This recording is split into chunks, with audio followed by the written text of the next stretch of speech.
Assalamualaikum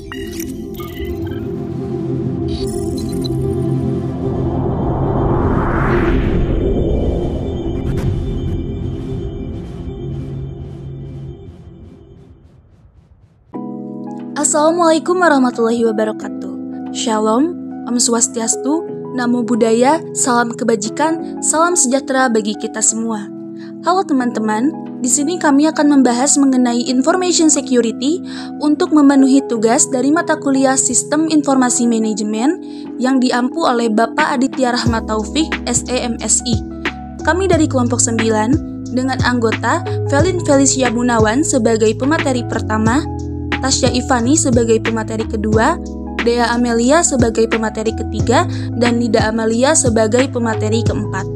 Maka untuk mengefektifkan waktu, langsung saja kelompok kami akan memulai pemaparan materinya.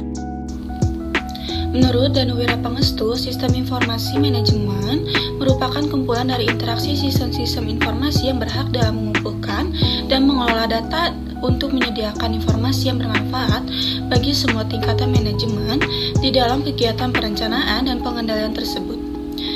Keamanan informasi menurut Simons yaitu langkah pencegahan terhadap tindakan-tindakan penipuan pada sistem yang berbasis informasi berbentuk non-fisik. Keamanan informasi merupakan perlindungan terhadap segala jenis sumber daya informasi dari penyalahgunaan pihak yang tidak berwenang. Keamanan teknologi informasi merupakan sebuah usaha yang dilakukan agar teknologi informasi yang digunakan seperti perangkat lunak, software, perangkat keras, hardware, dan perangkat pikir atau brainware tetap berjalan sebagaimana fungsinya. Semua perangkat tersebut tentunya harus dilindungi agar terhindar dari serangan dari orang yang tidak bertanggung jawab atau hacker. Keamanan informasi memiliki tujuan utama, yaitu kerahasiaan, availability, dan integritas. Dengan adanya sistem informasi yang terjamin keamanannya, maka diharapkan dapat membantu dalam mengamankan informasi penting dari orang yang tidak berwenang. Bahkan pada zaman saat ini, banyak sekali hacker yang dapat mencari tutorial atau langkah-langkah untuk meretas yang seringkali disalahgunakan. Oleh karena itu, saat ini banyak sekali organisasi yang rela mengeluarkan dana yang lebih untuk meningkatkan kualitas keamanan sistemnya agar tetap terjaga. Manajemen keamanan teknologi informasi. Aktivitas melindungi perusahaan dan aset informasi disebut manajemen keamanan informasi. Agar teknologi yang digunakan bisa digunakan untuk tujuan penggunaan teknologi, maka keamanan teknologi atau IT security perlu dikelola. Apabila hal tersebut tidak dikelola, maka tujuan dari organisasi atau perusahaan tidak akan tercapai. Manajemen keamanan teknologi terdiri dari yang pertama, mengidentifikasi resiko dari penggunaan teknologi informasi. Lalu yang kedua, menemukan ancaman penggunaan teknologi informasi. Yang ketiga, membuat kebijakan keamanan atau security policy. Dan yang keempat, mengontrol kebijakan yang telah dibuat. Berdasarkan manajemen keamanan teknologi, maka dapat digambarkan strategi keamanan manajemen berikut ini. Tolak ukur keamanan informasi adalah tingkat keamanan yang disarankan dalam keadaan normal. Harus menawarkan perlindungan yang cukup terhadap gangguan yang tidak terotorisasi. Standar tolak ukur ditentukan oleh pemerintah dan asosiasi industri yang mencerminkan komponen-komponen program keamanan informasi yang baik menurut otoritas tersebut. Pada saat perusahaan mengikuti pendekatan ini, yang disebut kepatuhan tolak ukur, dapat diartikan bahwa pemerintah dan otoritas industri telah melakukan pekerjaan dan mempertimbangkan berbagai ancaman serta resiko dan tolak ukur tersebut yang menawarkan perlindungan yang baik. Ancaman dan jenis-jenis ancaman. Ancaman keamanan informasi merupakan setiap hal yang memberikan kondisi yang berbahaya terhadap sumber daya informasi. Ancaman yang timbul dalam teknologi informasi tentunya berkembang seiring berjalannya waktu dan meningkat jumlahnya data serta cara untuk penyalahgunaannya. Perusahaan atau organisasi dapat memperkerjakan pekerjaannya ahli dalam bidang keamanan sistem informasi agar informasi yang penting dapat dilindungi dari ancaman peretas atau hacker. Penilaian keamanan informasi dapat dilihat dari ancaman yang ditinjau dari ancaman fisika dan ancaman logika. Ancaman fisika adalah ancaman yang mengancam perangkat keras, fasilitas, dokumentasi, dan lain sebagainya. Sedangkan ancaman logika yang mengancam data informasi dan perangkat lunak. Pada praktiknya, ancaman bersifat eksternal dan internal dan bersifat disengaja maupun tidak disengaja. Yang pertama adalah ancaman internal dan eksternal. Ancaman internal seperti karyawan perusahaan, pekerja, mitra bisnis, sedangkan ancaman eksternal contohnya perusahaan lain yang memiliki produk yang sama atau dapat disebut juga sebagai pesaing. Lalu yang kedua, perbuatan disengaja dan tidak disengaja. Perbuatan tidak disengaja misalnya gempa bumi, kebakaran, kesalahan manusia seperti kesalahan dalam menginput data, kesalahan dalam menghapus data. Sedangkan perbuatan yang disengaja contohnya penyalahgunaan aktivitas, penyalahgunaan kartu kredit, sabotase, dan pengaksesan oleh orang yang tidak berwenang.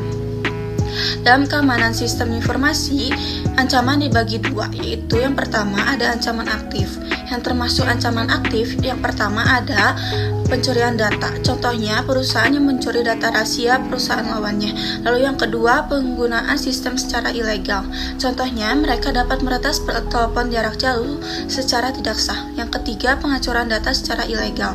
Orang yang dapat membuat berhentinya suatu sistem informasi komputer, merusak bahkan menghancurkan data informasi dapat disebut juga sebagai pengacuran data secara ilegal. Lalu selanjutnya ada modifikasi secara ilegal, dapat berupa menghapus file yang dapat menyebabkan sistem berhenti. Lalu yang kedua ada ancaman pasif. Ancaman pasif ada kegagalan sistem. Kegagalan sistem atau kegagalan software dan hardware dapat menyebabkan data yang ada tidak konsisten, sehingga transaksi dapat berjalan tidak lancar dan dapat merusak data. Lalu selanjutnya ada kesalahan manusia. Kesalahan manusia dapat mengancam integritas sistem dan data yang ada. Lalu selanjutnya ada bencana alam. Contohnya seperti banjir, gempa bumi, kebakaran, tsunami, dan sebagainya. Terdapat beberapa jenis perangkat lunak yang berbahaya. Yang pertama ada virus.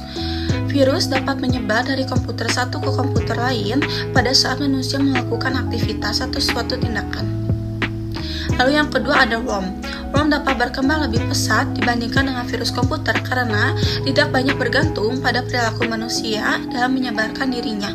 Lalu selanjutnya ada Trojan Horse. Trojan Horse bersembunyi di balik aplikasi yang terlihat legal dan membuat perintah secara otomatis tanpa izin dari user dan dapat menyebabkan user mendapatkan tagihan yang tinggi. Lalu selanjutnya ada adware. Adware merupakan ancaman yang memunculkan iklan-iklan yang mengganggu. Lalu selanjutnya ada spyware. Spyware dapat diartikan sebagai ancaman yang memata-matai dan mengumpulkan data dari mesin user. Lalu ada intrusion. Ketika seseorang penyerang dapat menggunakan sistem komputer yang dimiliki orang lain. Selanjutnya ada joyrider. Joyrider disebabkan oleh orang yang ingin memperoleh kesenangan dengan menyerang suatu sistem. Lalu yang kedelapan ada vandal. Vandal ditunjukkan untuk merusak sistem-sistem yang sudah besar. Yang kesembilan ada sniffing, di mana seseorang melakukan monitoring terhadap paket data yang ditransmisikan dari komputer ke pelanggan ke web server jaringan internet. Lalu yang ke-10 ada spoofing. Spoofing yaitu seseorang pengguna yang berusaha mengunjungi sebuah halaman situs yang salah sehingga membuat pengguna memberikan informasi rahasia. Biasanya membuat situs yang sama dengan aslinya. Nah, materi berikutnya yaitu risiko keamanan informasi. Risiko keamanan informasi merupakan ancaman yang terkait dengan informasi yang disimpan, diolah, dan dipertukarkan oleh sebuah organisasi atau individu. Beberapa risiko keamanan informasi yang umum terjadi yaitu yang pertama, kegagalan sistem dan perangkat keras, kedua, serangan cyber, ketiga, pelanggaran data, keempat, ketergantungan pada pihak ketiga, dan yang terakhir, kebocoran informasi. Manajemen risiko merupakan satu dari dua strategi untuk mencapai keamanan informasi. Risiko dapat dikelola dengan cara mengendalikan atau menghilangkan risiko atau mengurangi dampaknya. Nah, pendefinisian risiko terdiri atas 4 langkah, yaitu yang pertama, identifikasi aset-aset bisnis yang harus dilindungi dari risiko. Yang kedua, menyadari risikonya. Ketiga, menentukan tingkatan dampak pada perusahaan jika risiko benar-benar terjadi. Yang keempat, menganalisis kelemahan perusahaan tersebut. Nah, tingkat keparahan dampak dapat diklasifikasikan menjadi yang pertama, dampak yang parah atau cyber impact yang membuat perusahaan bangkrut atau sangat membatasi kemampuan perusahaan tersebut untuk berfungsi. Yang kedua, dampak signifikan atau significant impact yang menyebabkan kerusakan dan biaya yang signifikan tetapi perusahaan tetap selamat. Yang ketiga, dampak minor atau minor impact yang menyebabkan kerusakan yang mirip dengan yang terjadi dalam operasional sehari-hari. Nah, setelah analisis risiko diselesaikan, hasil temuan sebaiknya didokumentasikan dalam laporan analisis risiko. Isi dari laporan ini sebaiknya mencakup informasi-informasi mengenai tiap-tiap risiko. Yang pertama, deskripsi risiko, kedua, sumber risiko, ketiga, tingginya tingkat risiko, keempat, pengendalian yang diterapkan pada risiko tersebut, kelima, para pemilik risiko tersebut, keenam, tindakan yang direkomendasikan untuk mengatasi risiko, ketujuh, jangka waktu yang direkomendasikan untuk mengatasi risiko, kedelapan, jika perusahaan telah mengatasi risiko tersebut, laporan harus diselesaikan dengan cara menambahkan bagian akhir yang telah dilaksanakan untuk mengatasi risiko tersebut. Materi selanjutnya yaitu manajemen risiko teknologi atau IT Risk Management, merupakan proses yang dilakukan oleh para manajer IT untuk menyeimbangkan kegiatan operasional dan pengeluaran kos dalam mencapai keuntungan dengan melindungi sistem IT dan data yang mendukung misi organisasinya. IT Risk Management meliputi 3 proses, yaitu yang pertama, Risk Assessment atau penilaian risiko, yang merupakan proses awal di dalam metodologi manajemen risiko. Organisasi menggunakan risk assessment untuk menentukan tingkat ancaman yang potensial dan risiko yang berhubungan dengan suatu sistem IT seluruh sistem development life cycle. Yang kedua, risk mitigation. Risk mitigation sendiri merupakan satu langkah yang melibatkan usaha-usaha untuk memprioritaskan, mengevaluasi, dan menjalankan kontrol atau pengendalian yang dapat mengurangi risiko yang tepat yang direkomendasikan dari proses risk assessment.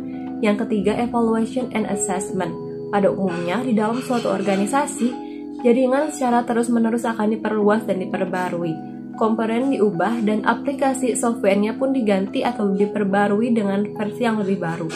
Perubahan ini berarti bahwa risiko baru akan timbul dan risiko yang sebelumnya akan dikurangi.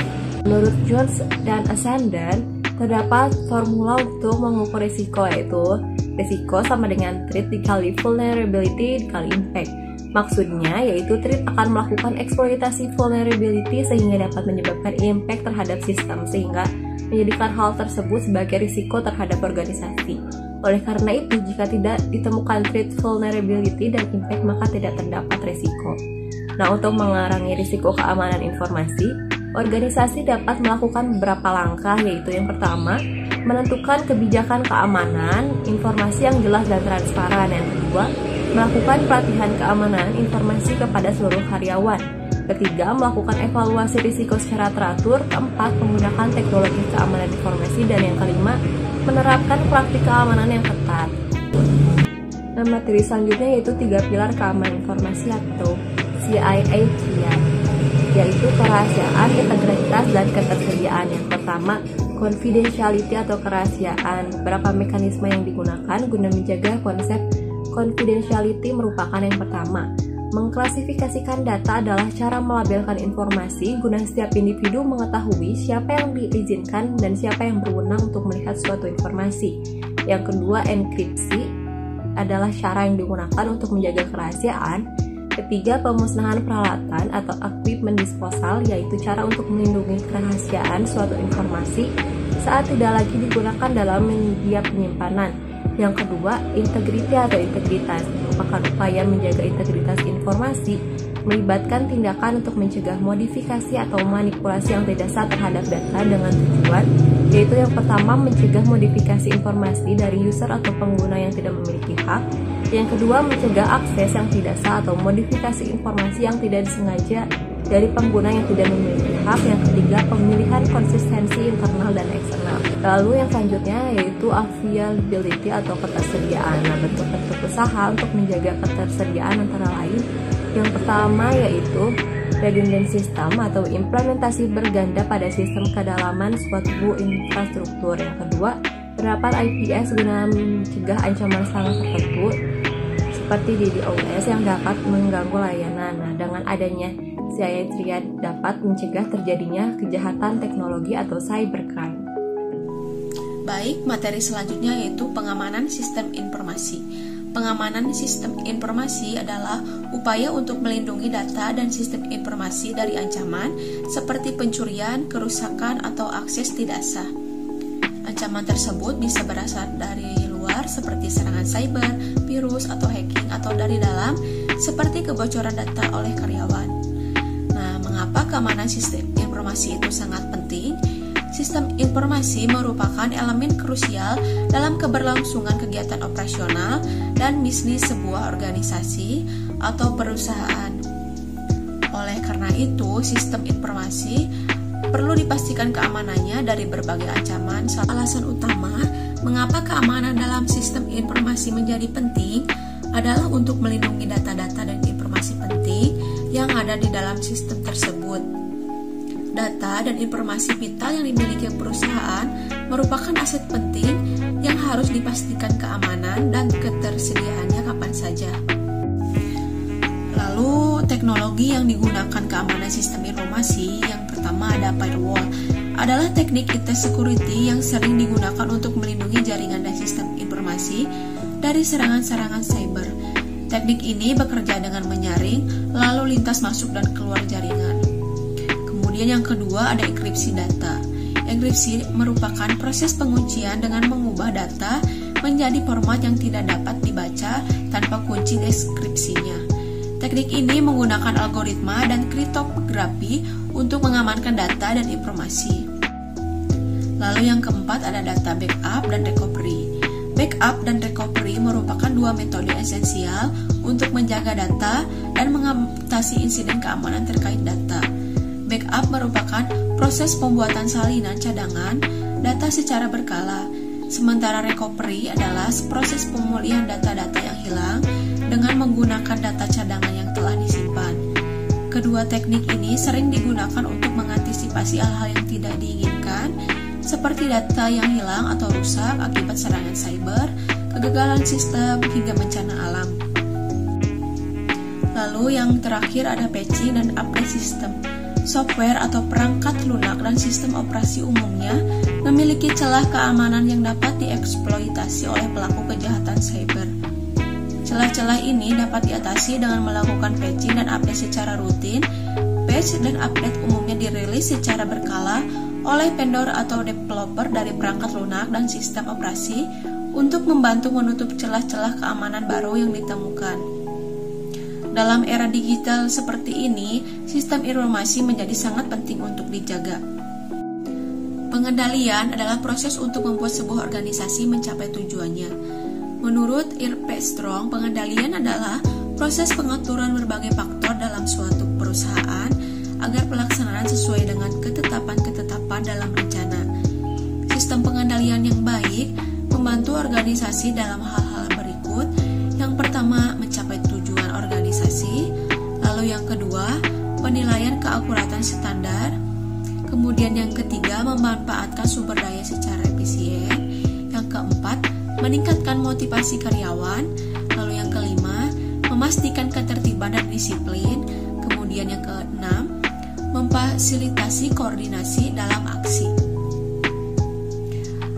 Pengendalian teknis adalah salah satu upaya penting dalam menjaga keselamatan dan kesehatan kerja serta mengurangi atau menghilangkan risiko bahaya dengan merekayasa alat, bahan, atau tempat kerja. Pengendalian teknis merupakan salah satu tingkatan dalam hierarki pengendalian bahaya ketiga. Beberapa contoh pengendalian teknis antara lain. Yang pertama ada meredam suara di ruang yang bising, mengurangi paparan bahan kimia berbahaya di laboratorium, kemudian melindungi pekerja dari bahaya psikososial dengan mendesain tempat kerja, lalu mengurangi risiko kekerasan di tempat kerja dengan kamera atau desain fisik tempat kerja. Pengendalian formal adalah sistem pengendalian sosial yang didasarkan pada aturan-aturan tertulis dan dilaksanakan oleh lembaga-lembaga resmi. Aturan-aturan ini bersifat umum dan berlaku untuk semua anggota masyarakat tanpa terkecuali. Tujuan utama dari pengendalian formal adalah untuk menjaga ketertiban, keamanan, dan stabilitas dalam masyarakat. Ciri-ciri pengendalian formal yaitu peraturan, nilai, dan norma dibuat secara tertulis, kemudian ada standar yang berlaku, dan sanksi yang jelas dan mengikat. Adapun jenis-jenis aturan, yang pertama pengendalian fisik, yang kedua manual, yang ketiga pengamanan sistem, dan yang terakhir sistem pengendalian tugas. Pengendalian informal merupakan pengendalian sosial yang terjadi secara tidak resmi dan spontan, biasanya dalam kehidupan sehari-hari, seperti kita berkumpul dengan keluarga ataupun bersama teman. Sebagai contoh, ketika kita berkumpul dengan teman dan memainkan sebuah permainan, ketika ada yang melakukan kecurangan, maka orang tersebut akan diejek. Hal tersebut merupakan salah satu bentuk pengendalian informal. Berdasarkan sifatnya, jenis pengendalian sosial dapat dibagi menjadi dua, yaitu pengendalian sosial kuratif dan pengendalian sosial partisipatif. Sistem pendeteksi gangguan keamanan informasi dan firewall. Ada beberapa kemungkinan tipe dari serangan yang dilakukan oleh penyerang, yaitu yang pertama, interception, yaitu pihak yang tidak mempunyai wewenang telah berhasil mendapatkan hak akses informasi. Kemudian yang kedua, interruption, yaitu penyerang telah dapat menguasai sistem tetapi tidak keseluruhan, admin asli masih bisa login. Yang ketiga, fabrication, yaitu penyerang telah menyisipkan objek palsu ke dalam sistem target. Dan yang terakhir, modification, yaitu penyerang telah merusak sistem dan telah mengubah secara keseluruhan. Firewall adalah perangkat atau sistem keamanan yang berfungsi untuk melindungi jaringan komputer dari ancaman luar. Firewall bekerja dengan membatasi akses ke jaringan dan sistem berdasarkan kriteria tertentu. Kemudian cara kerja firewall yang pertama, menutup trafik yang datang atau memblok incoming network traffic yang tidak diinginkan adalah fitur yang paling umum yang disediakan oleh firewall. Kemudian yang kedua, menutup trafik yang keluar. Firewall juga bisa menyaring trafik yang berasal dari jaringan internal ke internet. Misalnya, ketika mencegah user mengakses situs-situs porno. Dan yang ketiga, menutup trafik berdasarkan kontennya. Firewall yang lebih canggih dapat memonitor trafik dari konten-konten yang tidak diinginkan. Misalnya, firewall yang di dalamnya terintegrasi antivirus, ia dapat mencegah file yang terinfeksi oleh virus masuk ke komputer atau jaringan komputer internal yang dimiliki. Yang keempat, melaporkan trafik di jaringan dan kegiatan firewall. Ketika memonitor trafik jaringan dari jaringan internet, yang juga penting adalah mengetahui apa yang diinginkan oleh firewall, siapa yang mencoba membobol jaringan internal, dan siapa yang mencoba mengakses informasi yang tidak layak dari internet. Baik, untuk selanjutnya saya akan menjelaskan mengenai peranan pemerintah dan industri dalam menjaga keamanan informasi. Teman-teman, di era digital yang semakin canggih sekarang ini, perlindungan data atau informasi telah menjadi prioritas utama di seluruh dunia. Data pribadi, data bisnis, data pemerintah, semuanya telah terancam oleh serangan cyber dan pelanggaran keamanan. Maka dari itu, ada beberapa contoh standar pedoman dari pemerintah dan industri untuk menjaga keamanan informasi. Yang pertama ada BS7799. BS7799 ini merupakan standar keamanan milik pemerintah Inggris yang merupakan satu kesatuan kontrol dasar. Standar pedoman ini pertama kali diciptakan oleh British Standard Institute pada tahun 1995, kemudian oleh Organisasi Standar Internasional sebagai ISO pada tahun 2000, dan kemudian tersedia untuk seluruh pengguna online pada tahun 2003. Standar pedoman yang kedua ada BSIIT atau Baseline Protection Manual. BSIIT yang merupakan singkatan dari Bendesan for Sicherheit in der Information Technique atau dalam bahasa Inggris Federal Office for Security in Information Technology. BSIIT Baseline Protection Manual ini diperkenalkan oleh BSI, kemudian dikembangkan oleh BSI Jerman yang berisi mengenai kumpulan rekomendasi standar kontrol keamanan atau perlindungan sebagai referensi di dalam manual. Standar pedoman yang ketiga ada COBIT atau Control Objective for Information Technology yang merupakan kerangka kerja tata kelola teknologi informasi TI yang berfungsi sebagai panduan standar praktik manajemen TI. COBIT ini memberikan dukungan bagi perusahaan atau organisasi dalam menerapkan, mengelola, serta memonitor tata kelola TI mereka. Standar pedoman yang terakhir ada GASSP atau Generally Accepted System Security Principle yang merupakan kerangka kerja untuk mempelajari penelitian manajemen keamanan informasi. Kerangka kerja GASSP ini dikembangkan oleh International Information Security Foundation. Teman-teman, selain standar pedoman tadi, pemerintah juga memiliki beberapa prinsip untuk menjaga keamanan informasi. Yang pertama ada kerahasiaan. Kerahasiaan di sini memastikan bahwa hanya pengguna yang berwenang yang dapat mengakses data tersebut. Yang kedua, ada integritas. Integritas di sini memastikan bahwa data tetap akurat dan tidak berubah. Yang ketiga, ada ketersediaan yang merupakan prinsip dasar dari keamanan informasi. Yang keempat, autentikasi yang merupakan prinsip jaminan informasi. Dan yang kelima, non-repudiasi yang merupakan prinsip jaminan informasi juga. Pemerintah juga memiliki peraturan untuk menjaga keamanan informasi. Peraturan pemerintah di sini merupakan landasan hukum yang mengatur tata kelola, perlindungan, dan pengamanan data sensitif baik di sektor swasta maupun di sektor publik. Pemerintah seringkali mengeluarkan peraturan yang mengatur mengenai aspek keamanan informasi guna melindungi data dari ancaman keamanan seperti peretasan atau penyalahgunaan. Maka dari itu, ada beberapa poin penting yang sering diatur dalam peraturan pemerintah terkait keamanan informasi. Yang pertama ada klasifikasi data sensitif. Peraturan ini biasanya mengatur tentang klasifikasi data sensitif yang membedakan tingkat kerahasiaan data dari data terbuka hingga data rahasia. Yang kedua, standar keamanan. Peraturan pemerintah sering mencakup standar keamanan yang harus dipatuhi oleh organisasi, seperti penggunaan enkripsi data, kebijakan akses yang ketat, dan langkah-langkah keamanan teknis lainnya untuk melindungi data atau informasi. Yang ketiga ada manajemen identitas dan akses. Peraturan juga seringkali menetapkan tata cara manajemen identitas dan akses, termasuk proses autentikasi yang kuat, kontrol akses yang tepat, serta pemantauan data pelaporan aktivitas pengguna untuk menjaga keamanan informasi. Yang keempat ada pelaporan dan penanganan insiden keamanan. Peraturan pemerintah biasanya menetapkan prosedur yang harus diikuti dalam pelaporan dan penanganan insiden keamanan, termasuk langkah-langkah tanggap darurat yang harus diambil saat terjadi pelanggaran keamanan informasi.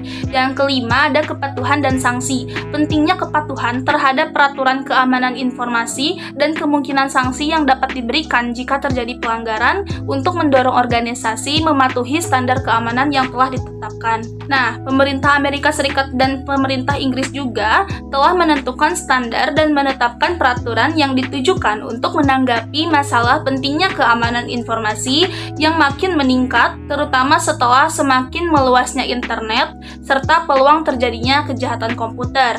Ada beberapa standar keamanan yang dimiliki dua negara tersebut, diantaranya yang pertama ada standar keamanan komputer milik pemerintah Amerika Serikat, dan yang kedua ada Undang-Undang Anti-Terorisme, Kejahatan, dan Keamanan Inggris pada tahun 2001. Dalam konteks ini, seperti yang kita ketahui, PT Indofood itu merupakan salah satu perusahaan makanan dan minuman terbesar di Indonesia. Menghadapi tantangan yang sama dalam menjaga keamanan informasi, dalam menjalankan operasionalnya, PT Indofood ini mengelola berbagai aset dan komponen penting dalam infrastruktur teknologi informasi mereka.